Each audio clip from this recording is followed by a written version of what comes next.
CBI మీద నిషేధం అన్నటువంటిది తొలిసారి విధించింది ఆంధ్రప్రదేశ్ 2018 సందర్భంలో.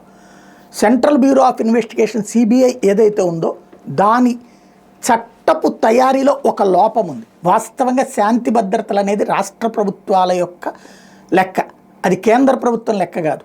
రాష్ట్ర ప్రభుత్వాలు కోరితే కేంద్ర బలగాలు కేంద్రం పంపించాలి తప్పించి, లేదా రాష్ట్రంలో శాంతి భద్రతల పరిస్థితి అదుపు తప్పిపోయి ప్రభుత్వమే అందులో కారకమై ఉంటే అప్పుడు అత్యవసర పరిస్థితి విధించి శాంతి భద్రతల్ని పర్యవేక్షించే బాధ్యత, కంట్రోల్ చేసే బాధ్యత అప్పుడు కేంద్రం తీసుకోవచ్చు త్రూ గవర్నర్ ద్వారా.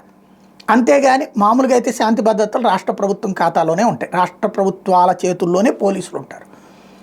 అదే సందర్భంలో సిబిఐ లాంటిది ఏంటంటే జాతీయ అంశాలకు సంబంధించినటువంటి కేంద్ర దర్యాప్తు వ్యవహారాలకు సంబంధించి, కేంద్ర సంస్థలకు సంబంధించి ఇట్లాంటి వాటి మీద కాన్సన్ట్రేట్ చేస్తుంది. అయితే క్రమంగా పరిశోధన తీరు మారింది. అయితే అది రిజిస్టర్ అయినటువంటిది ఢిల్లీ పోలీస్ యాక్ట్ ప్రకారం అది రిజిస్టర్ చేసి దేశంలోని అన్ని రాష్ట్రాలు కూడా ప్రతి ఏడాది దాన్ని ఎక్స్టెండ్ చేస్తుంటాయి.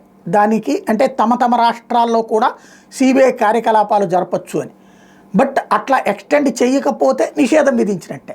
అది 2018లో చంద్రబాబు చేసి చూపించారు. ఎవరో కానీ మంచి సలహా ఇచ్చారు, దెబ్బ కొట్టి చూపించారు.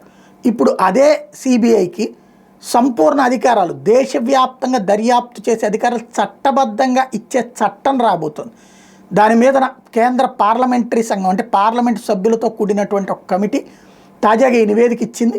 దానికి దేశవ్యాప్త దర్యాప్తు చేయడానికి సంపూర్ణ అధికారాలు ఇచ్చేటటువంటి ఒక చట్టం తేవాలన్నటువంటిది రాబోయే రోజుల్లో అది పార్లమెంట్ ముందుకు రాబోతోంది.